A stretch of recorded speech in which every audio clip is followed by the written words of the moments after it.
In the heart of the Mongolian wilderness, where the land is harsh and life is unforgiving, a child was born. A boy who had nothing, but would take everything. His name was Temujin, but history would remember him as Genghis Khan. Born into the Mongol steppes, Temujin's life was never easy. His father was a tribal chief, strong, feared, and respected. But power in the steppe was fragile, he was poisoned. And just like that, his family lost everything. Cast out by his own people, Temujin and his family were left to starve in the frozen wild. But the boy refused to die. At just 9 years old, Temujin was captured and enslaved by a rival tribe. But he did not accept his fate. Under the cover of night he escaped, running through the cold, unforgiving darkness, vowing never to be a slave again.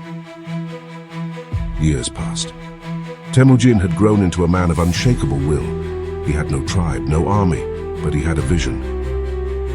He gathered warriors not through fear but through loyalty. He rewarded men based on skill, not bloodline, and with each battle his legend grew. By 1206, every Mongol warlord had been defeated. They called him Genghis Khan, the universal ruler. Now Genghis Khan did not just want Mongolia, he wanted everything. His first target?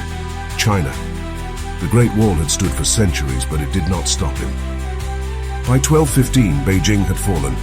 The Mongols left it in flames. To the west, the Khwarezmian Empire awaited. Genghis Khan sent a message of peace, but the Sultan made a fatal mistake. The Sultan betrayed him. He executed Mongol envoys, thinking the Khan was too far to strike back. He was wrong. Genghis Khan's revenge was absolute. Cities burned. Entire civilizations were wiped from history. With China and Persia destroyed, the Mongols rode further into Russia, into the Middle East, into Europe. And no one could stop them. From kings to knights, rulers trembled at the name Genghis Khan. His empire stretched from the Pacific to Eastern Europe. His armies descended like a storm. Entire cities were wiped off the map. Some were so utterly destroyed that they were never rebuilt. The Mongols didn't just kill their enemies, they erased them, and they kept moving. But even the greatest warriors cannot defeat time. In 1227, during a campaign in western China, he fell from his horse. His injuries would soon take him. His body was buried in secret.